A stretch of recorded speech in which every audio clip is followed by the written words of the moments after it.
I call this meeting to order, and we will recite the Pledge of Allegiance.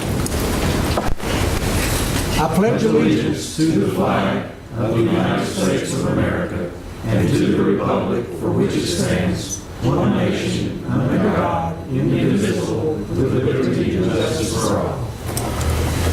And our invocation by Councilman Seeger.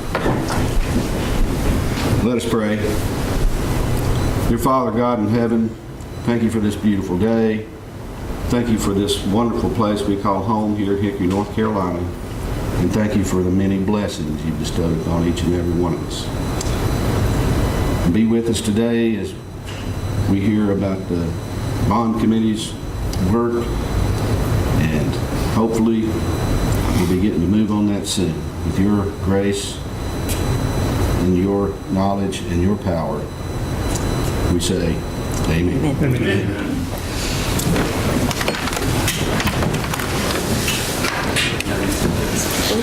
Okay. Ms. Surratt. Thank you, Mayor. The first item on your agenda is to review and consider the design services contract and the associated budget amendment with Amick Foster Wheeler. And I have a presentation, and I'll go through a few more details, but you've got, of course, the summary in your packet and a few flow charts to look at and some additional handouts there, so we have a lot of material. What I'd like to do first is recognize Ron Huffman and Harold Thurston. They're both here from AMEC, but they're also here today working on the Brownfield grant.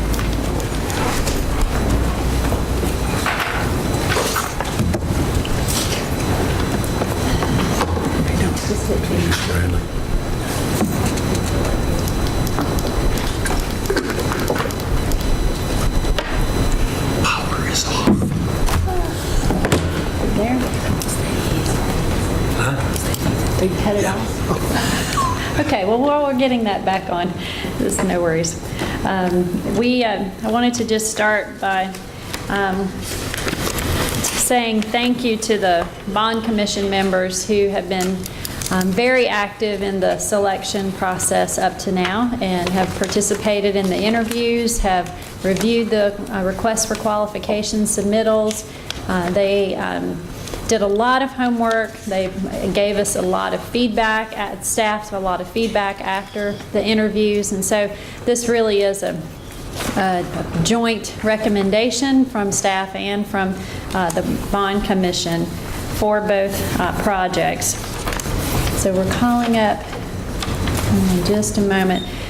So, I'd like to just start out by saying we have start with City Walk, and we have, that's it. I guess is it light enough? Good. All right. And so you'll recall that we have our bond program taking us back to November 2014's election, where the $40 million was voted upon. 42-member bond commission formed in 2015 in February of that year. You all spent a good 12 months prioritizing the projects, because as you recall, we went through this process and asked the voters for permission to establish the program before. You didn't have the program established ahead of time, not being presumptuous that they'd be interested. And so from there, since that February timeframe when the bond program was established, you identified $35.5 million, roughly $35 million for bond projects. Of course, the remaining $5 for 1764 Business Park. And so from there, we knew we had a certain amount for each of the projects within that $35 million. So for City Walk to go first, we did an RFQ process in April, which posted in May. It ran for 30 days, and we did reviews of those proposals and selected out of the 10 submittals 6 firms to interview.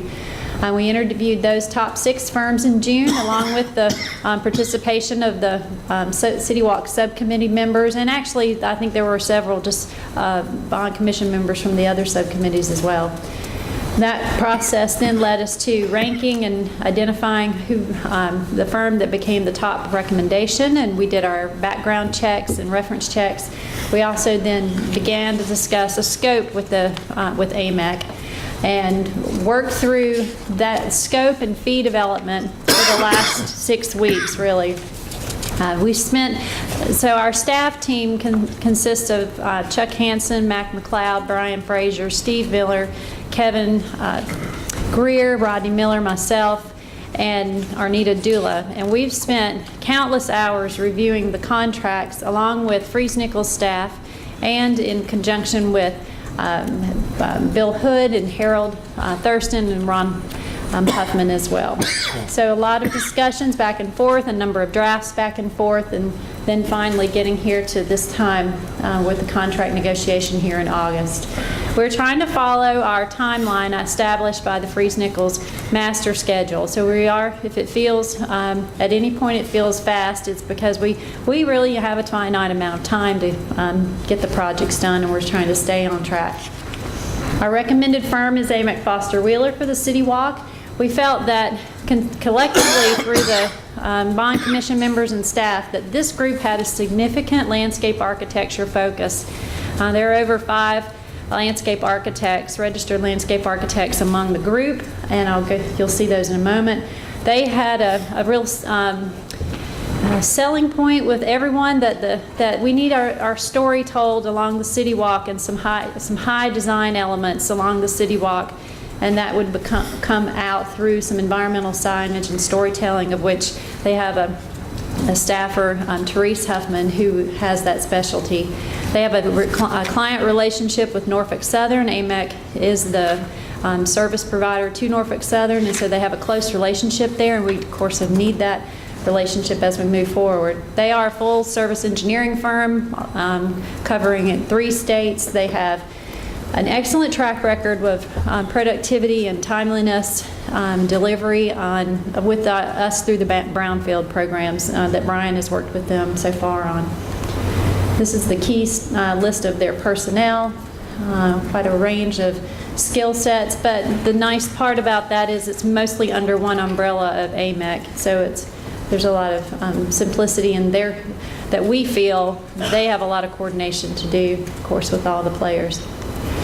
So let's start with the dollar amounts. So in your bond program, when you go back to the map that shows the 35.5, when you total up all of so I'm going to go back to that real quick. It's not too far. You go back to this map. Everything in yellow is the City Walk. So the 8 segments and the 4 amenities, and so those items total up to be $15.1 million, and that includes everything, including design and construction and all of the associated permitting fees, construction inspection, contract administration, just the whole ball of wax plus contingency. So that's the number that Freese-Nichols developed for part of the program. The next number that you'll see is the project total, and if you look in your contract, City Walk, and let's go to page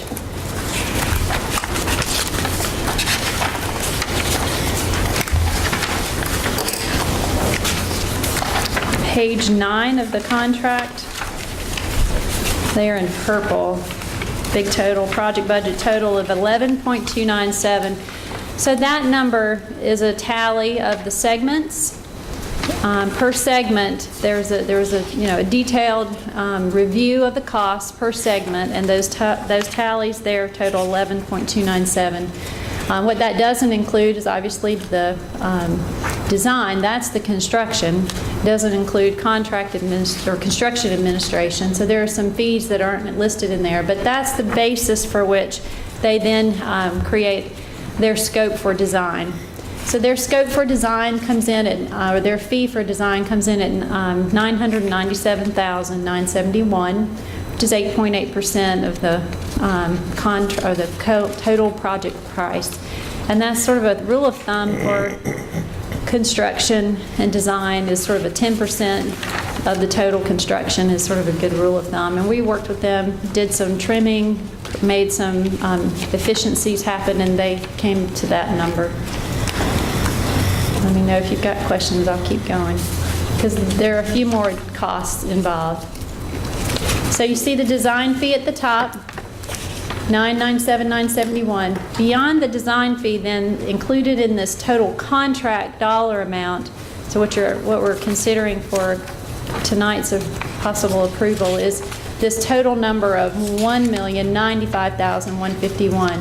Because what happens beyond the design fee is just some prep work, some things that have to happen on site. Subsurface utility location, that's identifying where the water and sewer is, where the connections are underground. So there is a process for that, and takes some monies to do that. Right-of-way document prep, you'll see that at 12.6.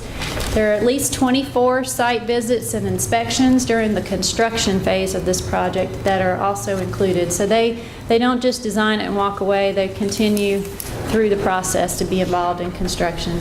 Then there are agency permits, fees, and expenses, and what that relates to, and that's a number that we don't have a firm handle on yet because we have yet to go through the railroad permit process. We still have NCDOT possibly. All that requires a permit. Catawba County Building Services requires permits.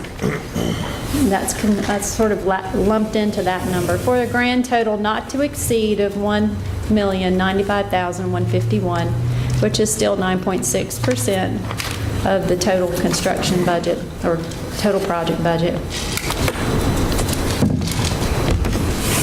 So from there, I wanted to remind you of the grants because we don't want to just spend all this money without trying to gain some additional new dollars for the city and for these projects. So we have pending that right now, and Mr. Hansen is at the TCC meeting of the MPO, where the STPDA grant projects are being discussed. We've asked for $4.5 million for the City Walk construction, of which there's an 80-20 match, which means we get $3.6 million in new monies to go towards City Walk construction. We'll know that final approval in 30 days. And then, of course, we have on the STIP, this is the State Transportation Improvement Program, a $9.6 million amount for construction. Well, that's the total grant. Ours is the 20% match and their portion is 7.68. So we have a total of $11.28 in dollars coming in toward the City Walk project and its construction. So just to remind you, we're trying to not tip the scales too much at this point. So let's go back to the contract itself and the highlights. So we're going to be available to answer any questions. Mr. Thurston, did I get that one? Yes, and Mr. Huffman, myself, and any of the staff that worked on these projects are happy to answer questions. But here are some of the highlights that we found for this contract. First of all, it's very transparent in that the City Walk Subcommittee and Bond Commission members, council, staff, are all participating at various stages during the process. So there's a preliminary design workshop, fairly elaborate workshop that will begin to hone in on the design details for City Walk. That happens at the very beginning, very soon after the work contract is let. And then there are two sort of stepping stone steps. 30% design comes in, city staff is involved in that review. 40% design happens, and the Bond Commission comes in and is involved in that review. 60% design comes in, 60% design comes in, and we have participation there. 80% at the city staff level, 80% of the design of the construction plans completed, and the Bond Commission is involved in that review. At every one of these points, when the team is here, we want to plug City Council in when you want to be involved. But we've been trying to maximize the amount of involvement, but minimize the number of trips they make. So we'll just plug you in at 30, 40, 60, 80, or 100%. And there are a number of times you can participate in any of those discussions. There are 5 designs planned for or alternative designs for the pedestrian bridge.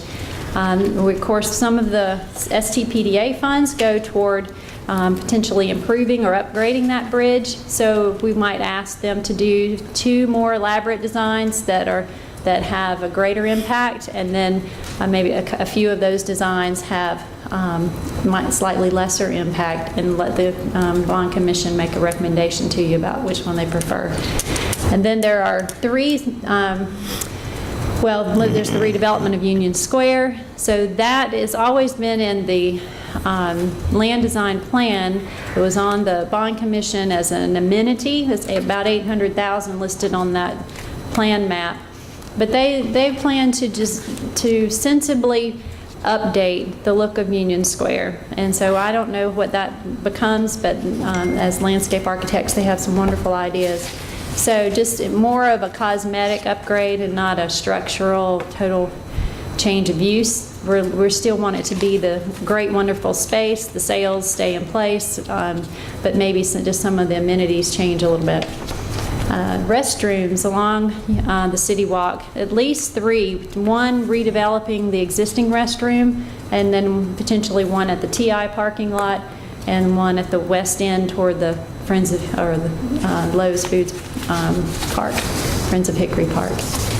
We've got dual lane walkways, and in certain sections of that plan that they will address, and of course we talked about the environmental signage and branding to go along. So those are the highlights of the City Walk contract. You've got at your seat this timeline, which basically and it's hard for the public to read, but it's the timeline. Let me go to this, it's a little easier. So really all these tasks begin in September 2016, this master plan analysis, going through the 30%, 60%, moving into 80%. Where we finish, probably the bottom line and what you need to know is that this really is a year of design, and the process is very thorough, but we will be November of 2017 sending this out for bid. Now that could be a conservative schedule, but we want to be sure that we have an agency such as the railroad to work with, and we want to make sure that we have time to negotiate all those permits and decisions with them. If we can go faster, we will, but that's going to be fast with all of the design and the reviews in between each of those, putting us into construction in winter of 18, and then carrying us forward from there. And so with that, happy to answer any questions. Gave you a lot of information, and of course, again, Harold and Ron are here, and we can talk about any of it. I've got a few questions. I guess I'm struggling. One thing, I'm not struggling with the contractor. It's not necessarily that. But when I look through it, I see rather prescriptive language. 10-foot path. Right. Sidewalk on south side of Main Avenue. Right. Restroom at this location. And what I'm trying to, well, I guess what I'm struggling with, when the Bond Commission is able to provide input, I would think that some of that would have to be able to move, to jail, to flex, to change. Yes. And so how do we accomplish that when our contract's so prescriptive? Well, I will answer part of that, and I'll let the consultants answer that. I think what's driving it is I think of Rudy's no change order pen. Yeah. You're right. We come back and the Bond Commission wants a 12-foot path, which is 10 foot's a pretty narrow path, right? Right. A 12-foot path in an area that's going to be highly used, and then we come back with a change order. So that's sort of one of the things driving it. So that's a good point. So in some places there it does list. Where feasible. I think there's some language in there several times. I think we feel like we have a great first conceptual design, but we do want to take it to the next step and add to the design. So I think if there are areas where the sidewalk could be wider, then that's possibly a great experience that we wouldn't want to miss. So we might be able to do that if the language is more flexible. We really were working from the original just detailed engineering review, and from basically all the way back to the land design plan, which is an outstanding plan. It gave them a chance to put the budget together with some degree of certainty. So if there are some areas that you want to give us a little more flexibility on, I think they could figure out the language in the contract to make that happen. But would either one of you want to tackle that? I don't know. I don't know, I have a lot to add. We didn't list it to be prescriptive, as in if it goes from 10 to 12, that's a change. I went through great detail to list everything to make sure we were consistent with the plan that you already had. That was really why I did it, to say, are we on the same page? The plan says this, so this is what you want us to design, right? That's why we put it in there. Okay. It's just to make sure we're consistent with the land design plan. That was really why I went through that plan with as detailed as I could, and just pulled out all the pieces to list them so that we all knew what was in it. One thing the land design plan I don't think anticipated was transportation inside as a development. And we talked about city council, and in fact we paid for a large portion of that parking lot, expecting to be able to park people to get on City Walk. I didn't see anything in here connecting that parking lot to City Walk. Do you know what I'm talking about? I do, I know exactly, because we actually went there. Yeah, we did, because it's, I don't know if it's articulated in there, but that's where the restroom is going, and the restroom's in there, yeah. It says a yeah. restroom at that location, but there doesn't say anything about any kind of connection, lighting. It's there. I mean, we can add it, but I mean, we actually all as a team went, stood in the parking lot, talked about it, said, make sure, it's like, sure, we got it.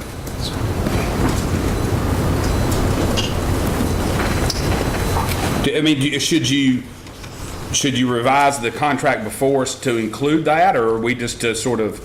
We could add a bullet to it. I mean, that's okay. That's fine. I don't know what the pleasure of council is, but that's important to me. Well, that's very important. The way it's going to connect there and how people are going to get up to the...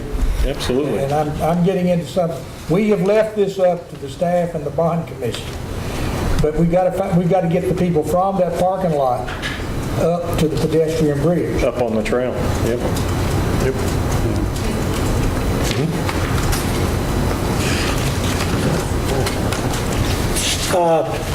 Obviously, the proof, and this is a little awkward because we're going to be asking very pointed questions in front of the people that we've already talked with and gotten to like, okay? But I'm sure we checked some other projects that this group has done. Yes, sir. They have a good reputation, I'm sure, for flexibility and minimum of change orders and minimum of renegotiating fees and the like? Yes, Brian Frazier's worked with them most specifically, and there haven't been any change orders or, changes to scope for the plans that he's worked on. We haven't done a contract for design yet. I think, we would prefer, and I'm hearing that feedback from you, to have some flexibility so the contract can be amended to have some, wider sidewalks where we can design for those, making sure we have the connections that make sense and it doesn't come back as a change order. I think we've got at the staff level, we can solve that with an addendum to this contract that could come in between now and in the next week or so before your second reading. So, but yes, this group has done the Atlanta Beltline. It's the most premier, greenway around Atlanta. They've done a number of projects across the southeast. They have extensive greenway experience, and we want ours to be one of their different projects, even more unique and special to Hickory. So that, I think that's why, their firm stood out, was because they brought to the table great landscape architects and solid engineers, and also someone who's thinking about the experience, the visitor experience, and that's what Therese brings to the table too. So on the, and I'm glad you mentioned that about sort of plugging council in.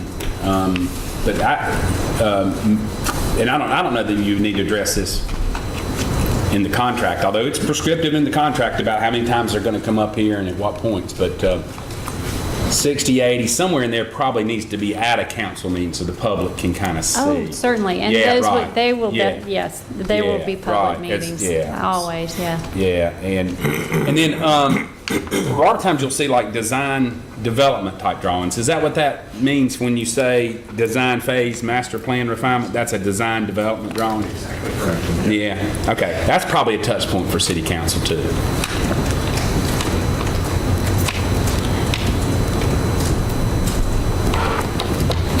Let me ask you,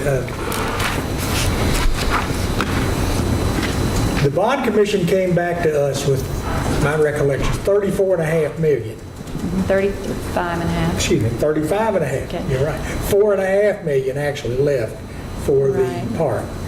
And then about 14 million of really high priority wish list items. That's right, there were 3 on the bubble, so to speak. And then, of course, there's a long list of lower priority wish lists Yes, that didn't make the 35. that all of us, and all of That's us right. share with that wish list with the bond commission and others. Correct. So, but of the 35.4, 15 point something One. was for City Walk. Yes, sir, 15.1 for City Walk. And the only other City Walk item, if you'll turn to, do you have the PowerPoint, or I could? Thank you, Jose. So the map, so hard to read, maybe just colors you can see. The 15.1 is the right-hand column of everything in yellow. That's City Walk and the City Walk amenities. The one down below, and on sort of the bubble, I call it, is the depot station parking deck. And so that's 3 million. So, gracious. It's right here. So there were 3 projects. The Highway 127 streetscape, the depot station parking lot, and upgrading to Riverwalk option 1. Those were the 3 projects that didn't make the 35.5, but, you know, pending additional funding or other grants, you know, one could move up.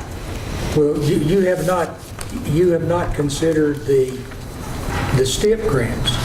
Not yet. Now, that is a discussion that I think council and the bond commission, starting with council, we need to have.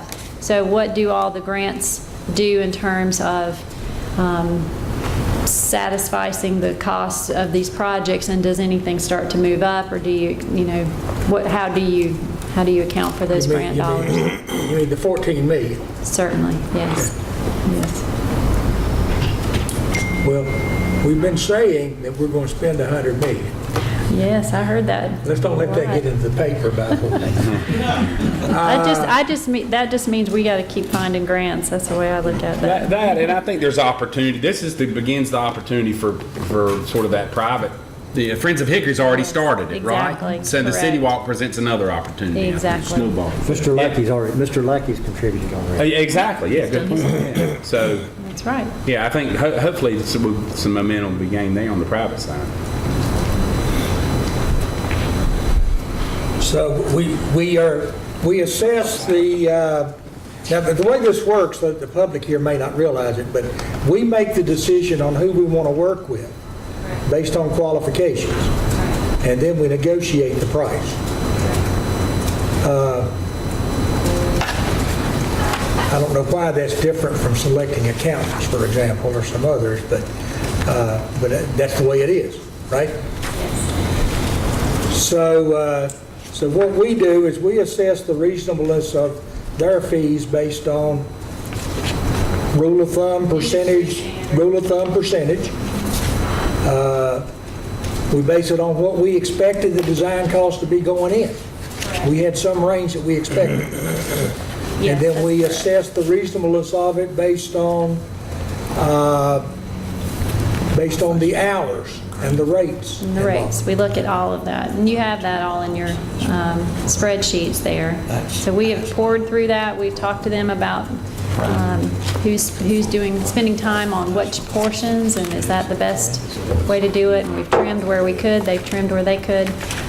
So design contracts go through that process. Of course, the construction will be a bid process following state statutes, so that's a different, when we bring this back for your approval to take it out for bid, it'll be a different process. Anybody have any other questions, comments? I have a comment. I might be getting my contracts confused, but is this the one, or is it the Gateways that does some bond sign, actually deploys some signage? The Gateways. It's the Gateways. Okay. Yes, sir. We'll handle that when we get Okay. to it. Good. Good, I want to hear what you had to say about signs. Yeah, you did. We know that business is tough, Mr. Mayor. That's tough business. I make the motion that we approve this contract. Second. Motion by Wright, second by Patton. All in favor say aye. Aye. All opposed, no. That is unanimous. Mr. Tarleton is not here, but Mr. Tarleton also had an opportunity to consider all of this, and he had a meeting with these folks to talk about their approach and qualifications. Yes, sir, he did. Thank you. As did all of us. I want to make it clear that sometimes it seems like we'll willy-nilly approve $1.1 million like it's nothing. But we know it's a lot of money, and we spent time on this, and Yes, sir. we got ourselves satisfied in some ways before we got to this point. Absolutely. We wouldn't want to bring you anything less than something totally worked through. So Mayor and members of council, the next agenda item for your consideration is the contract for design services for the 321 Gateways projects. So again, you've got the contract behind your green sheet document. You have a handout. So these two handouts can just go with you in case you go to dinner and somebody asks you, details. Here's your little sheet. Here's the timeline, here's the cost, and here's why, and that's what you can take with you. I'll go through a quick PowerPoint to cover the highlights again. So the Gateways projects and the Streetscapes and Gateways Subcommittee was the key driver for this project. They selected these two projects, and there are other gateways. These two rows to the top of the list. The third one on the plan is the exit 125 at Lenore Boulevard. That gateway, the reason that one's not being started immediately is because we've got DOT doing the work for the interchange there. We want to be beyond that work and then tackle the gateway improvements. I have already covered this, but there are two gateways specifically for this project and this contract. One is for $100,000 for design of the US 321 and Highway 70 gateway, so a really nice western entrance into our city limits there off of 321 and 70 in the business corridor. And then another $150,000 allocated for design and construction of the US 321 and Clement Gateway.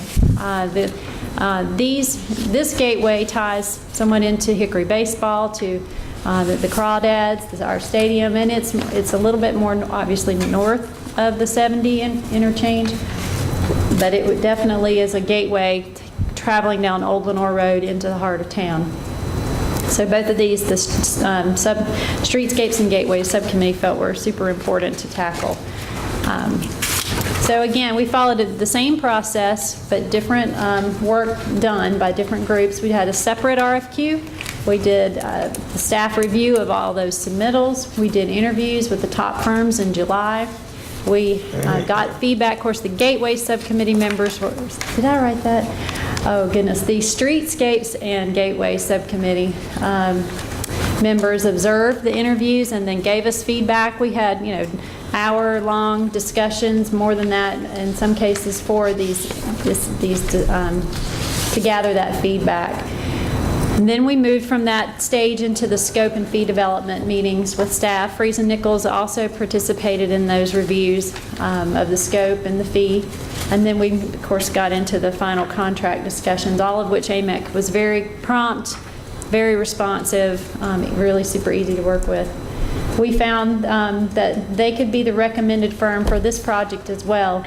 And they have significant experience in gateway design and construction in both North Carolina and Georgia. So they stood out very much. We felt like their focus with the branding and the continuity of message was evident here as well, and that speaks to what we need for the gateways. They have a great relationship with NCDOT. Bill Hood, their project principal, has worked with NCDOT in the past and has a great relationship there. Full service firm. Of course, we enjoy working with them already and had a good experience. So I just grabbed one of their North Carolina gateway designs. The list on the left and right is all of the gateways that they have designed to date. And those are the ones they featured in their RFQ. They may have more, but these are the ones that they mentioned. Significant designs. So the thought process, the attention to detail, the traveling motorist experience is all very important. It's not just landscaping. It'll include some hard structure, the sculpture, something that will stand out as you approach those areas. The key personnel, the list is, you'll see some similar names. The key project people are still the same, that first set of 4 or 5 there, but a few more, all of which they include an engineer who coordinates with Duke Energy. You can see that there as well. So let's go to the cost for this. The Freese-Nichols estimate for the total bond program project estimate for these 2 gateways was roughly $250,000. That's listed on that map. AMEC had a very similar estimate for their project, but they came in for a design at $25,700, so roughly 10%. Their design fee, is 10% of the total project cost. There again, the total project cost, the whole thing has a slightly higher number, which is outlined here, which includes the site visits, the bid letting assistance, of course you can see that list there, regulatory permits, travel expenses, and then the last item, uniform temporary signage design, is the design work that we have asked AMEC to tackle to brand our entire bond program out on sites. So along City Walk, when it starts, even before construction starts, having multiple signs at different points along the way that say something related to this is a bond project, this is the time frame. They'll be very creative and very professionally done. So we were excited to have Therese think about coordinating that kind of signage to the walkers around, to the travelers, that work is getting ready to happen and is in design or ready to turn dirt, and have those signs that it could then be used also or when we're ready for the Little Orion Boulevard streetscape. We just pull out those design drawings and send an order for temporary signage for that project. So it'll just become something we can use over and over again. Grand total not to exceed is $32,956 for this amount of design work and those additional items. So this process is also similar. The Streetscapes and Gateway Subcommittee will be the group leading the feedback portion for a 40 and 80% review. Again, council, city staff will be involved. There's the 30 and 60 steps as well, and we'll plug you in and us in at all of those steps, and the public in as well. There'll be 6 design options, so 3 for each gateway, and several of the gateway designs for the Clement 321 will be baseball themed. The crawdads have been anxious to have something on 321 that draws the motoring public's attention to come to a game, and so there's an opportunity there to let that be a welcome to Hickory or gateway plus serve their purposes. But we'll have 6 options to choose from. We all understand that the Highway 321 has design plans for a widening, and we realize that some of these areas may be affected, specifically or only actually the Clement Boulevard. This Highway 70 is not affected by this, but the 321 in Clement Gateway could be affected by a design which is years out, but we want to be mindful that anything that we do put in there could be portable to another location and replicated. So the firm is charged with thinking through not having that gateway be something that has to be destroyed and then rebuilt, but then is transferable. And finally, the timetable, and the easier way to read that is here. You can see all the steps. And the final, getting a project out for bid is May of next year. So this one will come first. These two will come first. And those, the reviews happen, intermittently along with City Walk over this next 12 months. But we'll be breaking ground on these two gateways first, and then bringing up City Walk after that. Andrea, Yes, if the bids go out in May, then how long will the bids stay open? 30 days? I think for construction, it's, 3 weeks? What would you, 3 or 4 weeks max? 3 or 4 weeks. We want that to be even sooner. We're just trying to be realistic. There's only so many hours in the day. We're working hard. But we want to be building something next summer. So our goal would be, if it's in late April, that's even better, to put the bids out and begin in, early June for construction. June, July, something like that. Yes. All right, that's the timetable for that. And again, Ron and Harold are here. I can answer additional questions if you have those. So if you go back to the Sure. slide that shows the freeze nickel estimate on gateways, Yeah. the $250,000, right? And that's plugged into our 35.5. Yes, sir, it is. Right. Okay, so we've got, now this is only 2, so Yes. as part of that 250, we have another one, right? There is another one, and And that's Lenore Rhine Boulevard. that's the Lenore Rhine. And I think that one, I don't know if I can see that.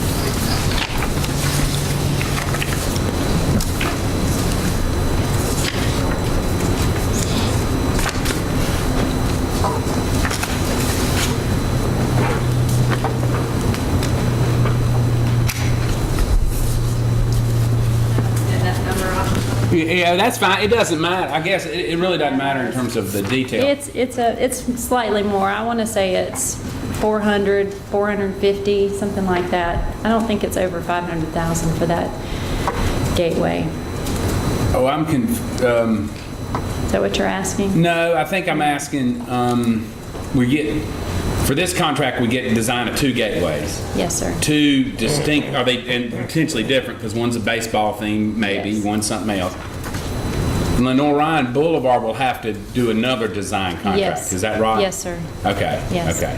And that cost will include, the cost there on that map, oh, thank you. $500,000. So is the gateway number 2, which is the Lenore Rhine Boulevard. So the total project cost, which is design and construction and all the associated, is $500,000 for that gateway. For that gateway, yeah. For Lenore Rhine Boulevard and I-40. Okay. But for these 2 gateways, we're looking at less than 250. One is 100,000, Gateway 1 is US 70, 100,000, and Gateway 4 is 150,000 Okay, for 250. okay. Okay, thank you. Is that good? Yeah, I think I Close? understand.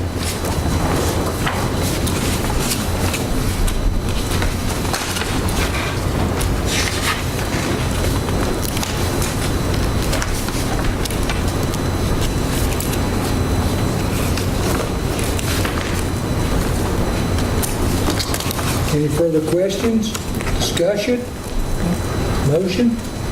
Motion to Motion accept to this. approve. Well, I'll second one of those motions. Whatever it was. Motion by Guess. Sorry, I don't. Second by Seaver. We know who had the second. All in favor say aye. Aye. All opposed, no. That's unanimous.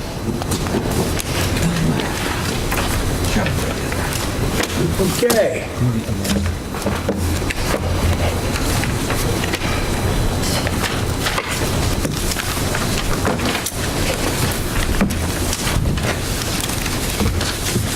Item number 4. Item number 4, so we have with you tonight proposed settlement agreement and budget amendment for the Willie James Grimes case versus the City of Hickory, and I recognize our staff attorney, Deputy City Attorney Arnita Dula, to come to the podium and cover that item.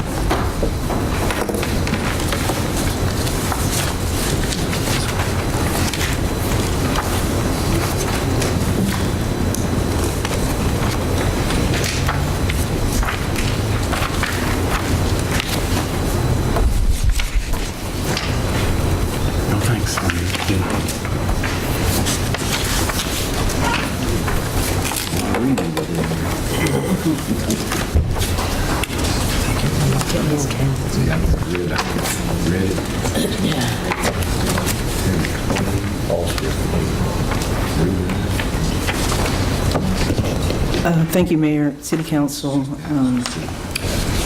Ms. Surratt, Mr. Crone. I'm actually going to be here 2 seconds. I'm actually going to turn this over to Paul Culpepper, our Insurance Coverage Counsel, to go over some of the most important provisions with you in the agreement.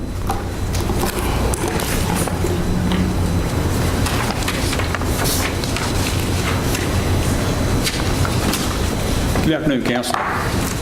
This is, you've seen the draft of this. There are not many changes to this. There are a couple of changes that I want to talk about. It's said in here specifically, it had the total settlement of $3,250,000. We have delineated that out between who's the insurance company, National Casualty is paying, and what the city is actually paying. That became relevant because of National Casualty was requiring some additional language and some Medicare guarantees. Even though we know that he has not made any claims that would be related to this for Medicare, he is of Medicare age, and they've asked that a Medicare addendum be added to this and some other language. But what that means for the city is not much of anything. We're still going to pay the same amount, which is in paragraph on page 2.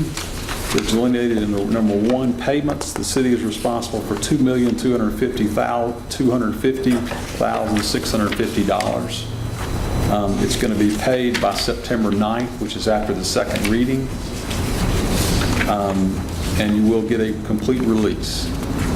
The other items that you're required to do under the agreement also includes what we discussed last time. We would continue forward maintaining the declaratory judgment action against the insurance companies who did not defend, and we would split 80% to the plaintiff, Mr. Grimes, and 20% to the city of anything that we do collect, if anything, out of that lawsuit. I think that's the only significant changes that were made from the other version that you had last time in closed sessions. But if you have any questions at all, I'd be happy to answer anything that you have today.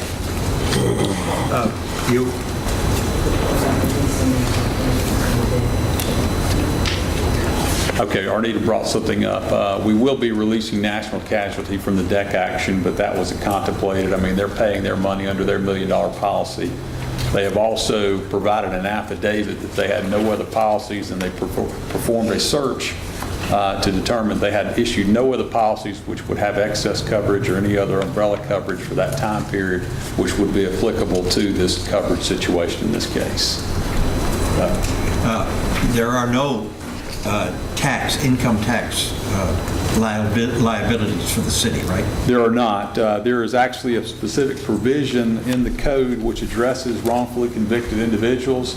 It's referenced in here, but we are not making any guarantees or assumptions they're responsible for any taxes, which may be, but under the tax code, there are not any taxes associated with this. Okay. Yep. And I believe this is based on a compromise reached at a mediation, and that the city's not admitting any liability, but has agreed to resolve this in the best interest of all parties involved. That is correct. Yep. And that's in the agreement. That is no admission of liability.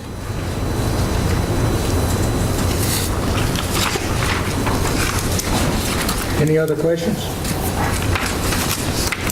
Thank you, Mr. Culpepper. Okay. Thank you. Again, this is a matter that we have spent considerable time on, and I now ask for motion or discussion. I'll make a motion to accept this. Motion by Mr. Zagoroli. Second. Second by Mr. Seaver. All in favor say aye. Aye. All opposed, no. That's unanimous. I'd like to thank all the attorneys that worked on it. It's a daunting effort, or it sounded like it did first, but thank you for all the hard work. Thank y'all. Thanks, Paul.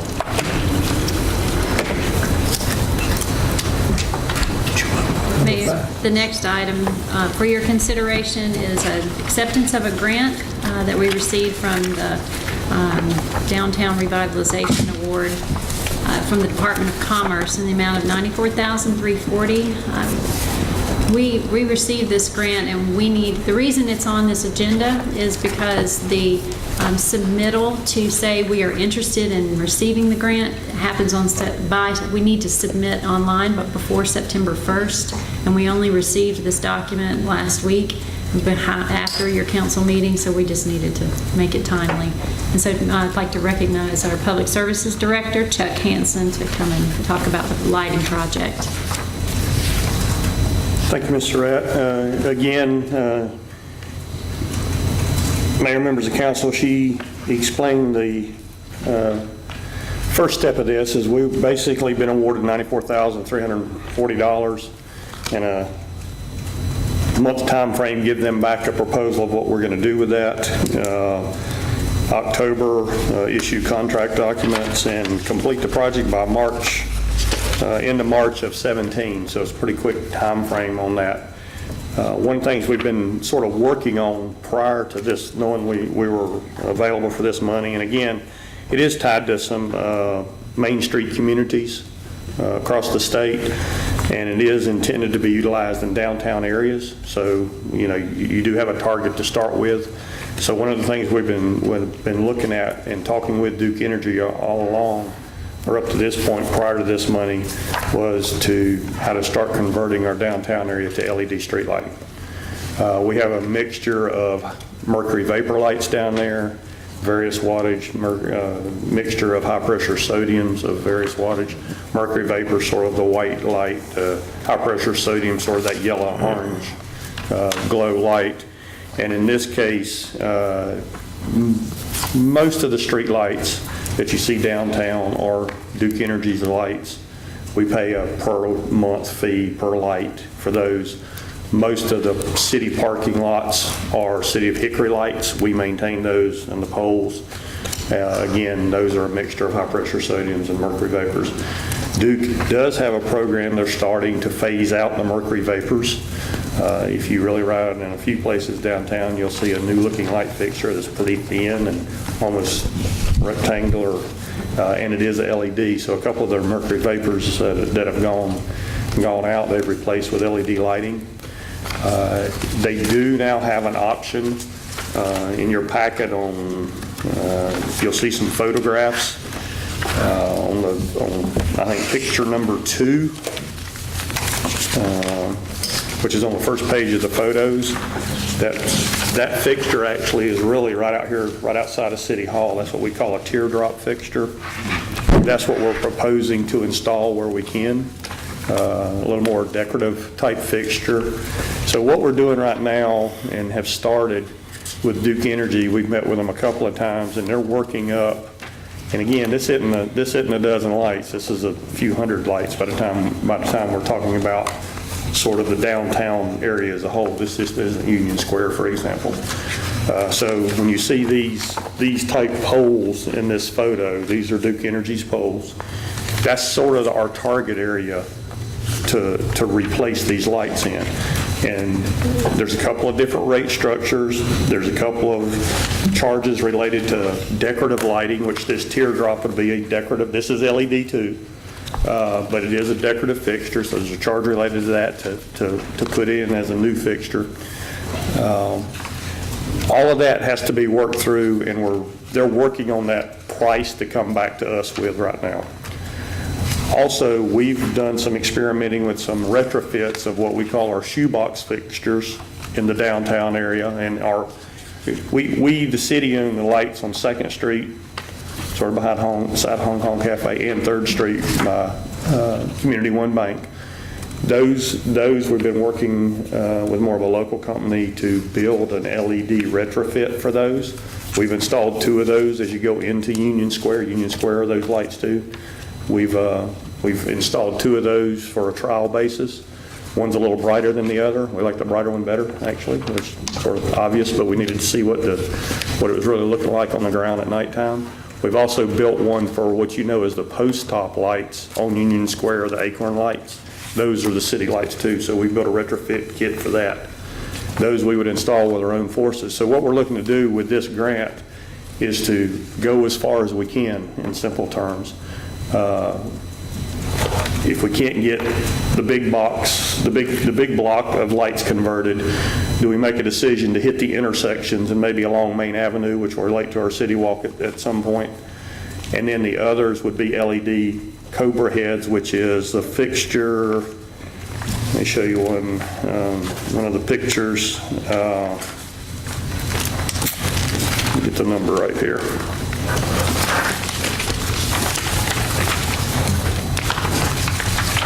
And I may not have one.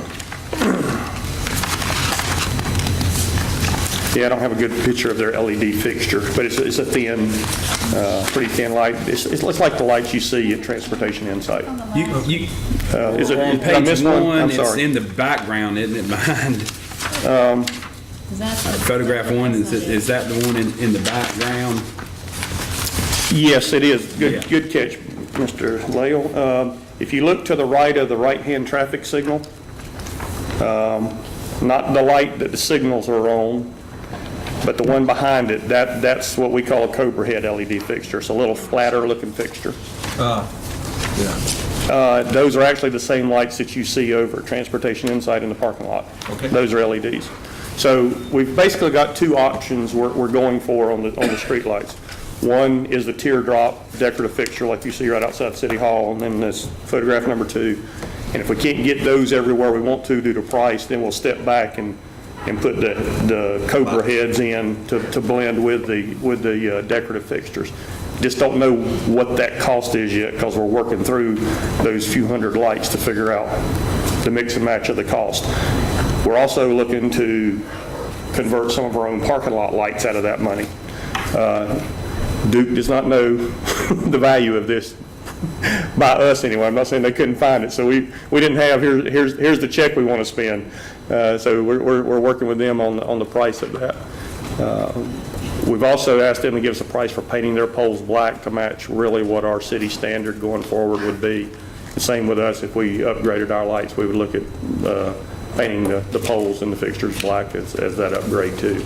So what we're really here today asking is for acceptance of this money to get the application back to the state so that they can get us a contract.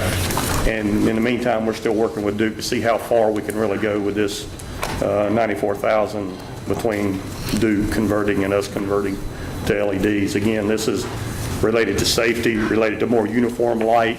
It's related to white light versus a yellow, so you can actually see colors, more true color that they are, which really helps in security. Everything's not that yellow washed out color.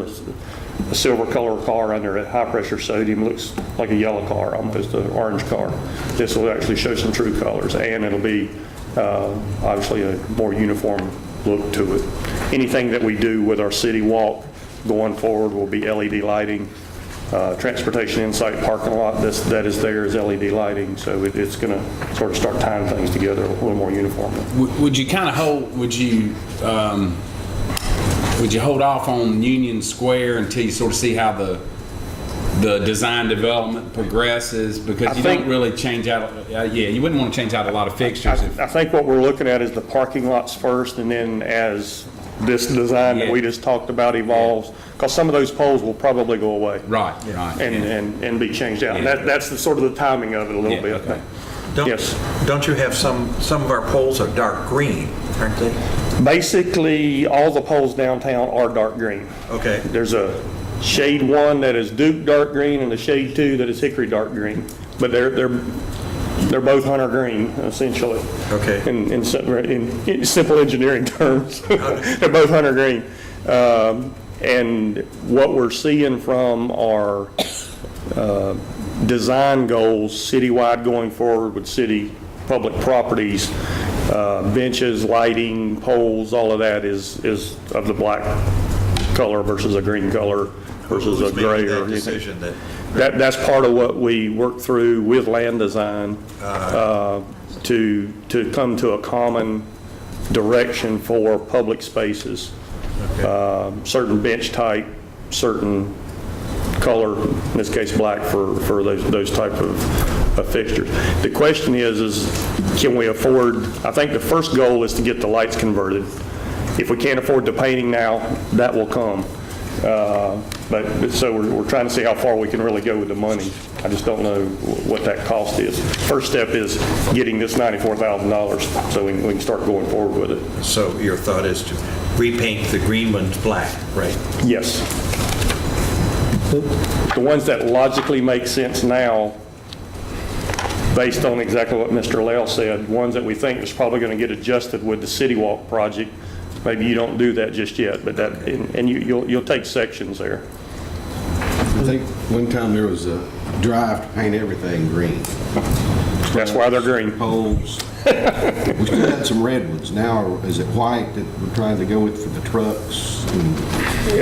All the poles downtown are essentially green. I guess in my 30-some years, they've been sort of a gray-blue and gray-blue again, and one other color, and then green. So that's how are the conditions on those poles? Are they rusted? In fact, that's one of the things Duke is checking on for this teardrop fixture. They have two different types of poles down there. One of them they've done their study on. It is sufficient to handle the new fixture. The LEDs are a little heavier due to the cooling aspects you need with them. The second pole, they're studying it right now. So that's overall, they're okay from, that's part of what they're looking at too.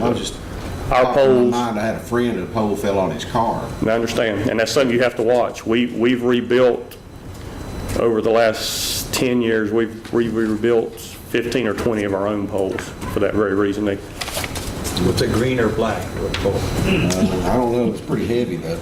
It was bronze when it started, and it came out green. There's probably some rust in there. Don't ask me how I know that. Does this grant require any matching funds from the city? No. But it's going to take matching support from the city because we'll have a lot of time and effort in. It's not contingent on getting the grant? From our understanding, there is no matching dollars for this. It almost seems like it's a work in progress right now.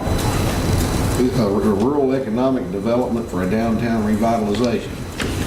Yeah, I was wondering who was going to catch that. That's a good word. We will take them regardless of what they call it. That's right. Any other questions? Any questions, comments? No. Motion? I move approval. I'll second. Thank you. Motion by Patton, second by Lael. All in favor, please say aye. Aye. All opposed, no. That's unanimous. I make a motion, we go into closed session for the reasons stated in the agenda and also to review pending litigation. We've got to appropriate some money for Rodney, I think. Do we need to do that tonight? Or was that part of that action of our approval of that contract? It was a part of the title of the, your motions need to include it if they didn't, but it was a part of the agenda item for each one. Okay. Because we need money for first reading, and then your second reading next month will wrap that up. For the record, those two items of closed session dealing with pending litigation is Doolittle versus George, the City of Hickory et al., 16 CVS 2138, and Richmond versus George, the City of Hickory et al., 16 CVS 2137. I'm assuming both of these were filed in Catawba County? Yes. Superior Court. Do we have a second? Second. All in favor say aye. Aye. All opposed, no. That's unanimous. Thank you for being here. We spent a lot of money. And thanks for all the hard work from the Bond Commission. Thank you, Bond Appreciate Commission. that, I tell you. A lot of hard work, time.